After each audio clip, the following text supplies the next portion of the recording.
I was born Jessica Justine Times on November 7th, 1990 in Greenbrae, California, to my mother, LaDonna Bonner, and my father, Brian Times. Today, I am a junior attending Spelman College, pursuing a bachelor's degree in psychology.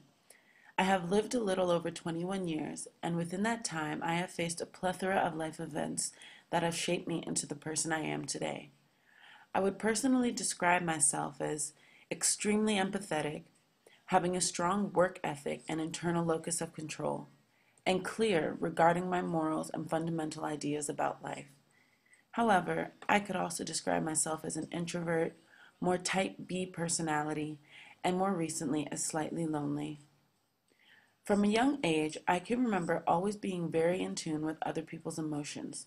Looking back on my life, I can clearly see that I possessed both the affective and cognitive responses that are characteristic of empathy. From being squeamish when I would see someone get hurt, to being a great person to spill your guts to, I have always been there for people.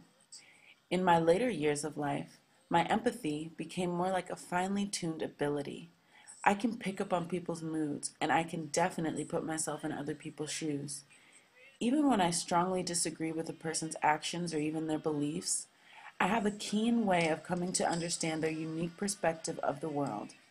For example, in the Trayvon Martin case, everyone is painting George Zimmerman as an evil racist. While I cannot understand why George Zimmerman couldn't have made different choices that night, I cannot fully accept the notion that he as an individual held extremist racist views. In my eyes, the real evil comes from our own justice system. Sadly, senseless murders occur every day. Senseless. Had this crime been properly investigated and George Zimmerman been arrested, drug tested, and gone to trial, it most likely would not have sparked such an important national discussion. I can feel that every person is an individual. We all have a unique journey through the world. I feel like this is a critical part of becoming a free-thinking woman. I will act on how I perceive things to truly be, and not how I am told they are. In my view of things, the nature of my humanity is what allows me to recognize that in almost every other person. Not to say that there aren't some people who I could never understand and are truly evil. I feel very grateful to have these notions. I feel like it makes me a deep person, someone who can relate to many people across the world as I have over time.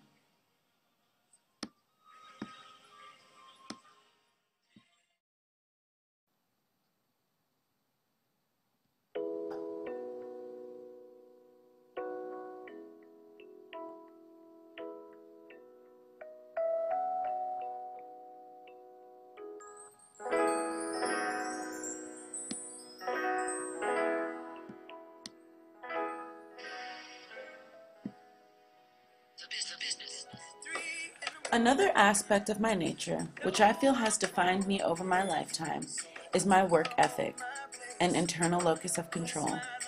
In social psychology, it is believed that birth order can have an effect on the personality of an individual.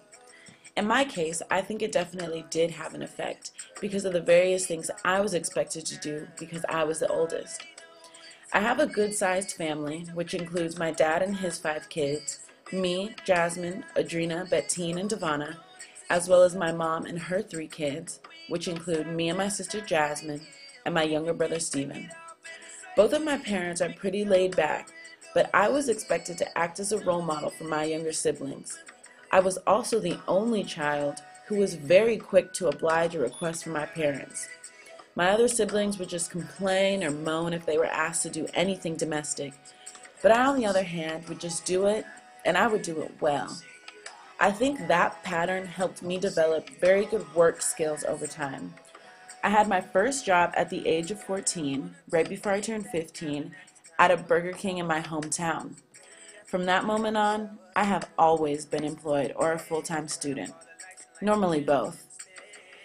Even though I had a very healthy group of friends, I did a lot of extracurricular activities, and I was always holding down a job, The close connection that I had with my immediate family members was very strong.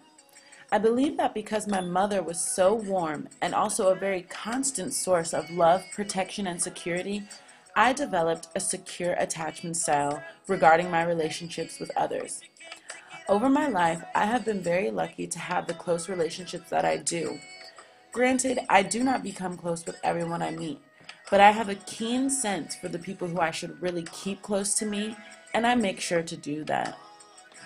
I've become a godmother to my best friend's first child. After being separated for months on end from my friends, I can seamlessly jump into fluid conversation. Not to mention, I have a boyfriend with whom I have been with since December 1st, 2007. While I do believe that my attachment style does have an impact on the success of my relationship, there is another construct in social psychology I could credit as well. According to balance theory, when a person enters an interpersonal relationship with someone that they like, particularly those of romantic interest, discovering that you two have likes and dislikes in common creates an emotionally pleasant feeling. I believe that this feeling between people can be strong and can help to keep them on common ground. My boyfriend and I find common ground on many things, be they superficial, like Family Guy, or deeper, like our concern for the future of humanity. I can see that in our relationship how having this balance has helped, but there are plenty of things that he does which I don't like, and vice versa.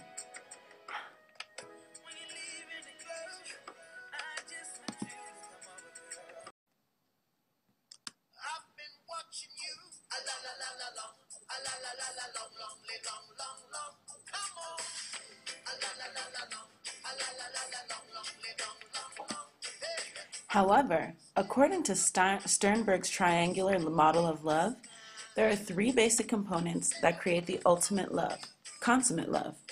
Those three elements are intimacy, passion, and decision/commitment. I can luckily say that after 4 years, all three still exist in my relationship and keep us together and happy. This relationship has a lot to do with who I am today. I feel like I learned to become calmer, inquisitive about different, more important things, less materialistic, and I've come to love different styles of music that are a big part of my life.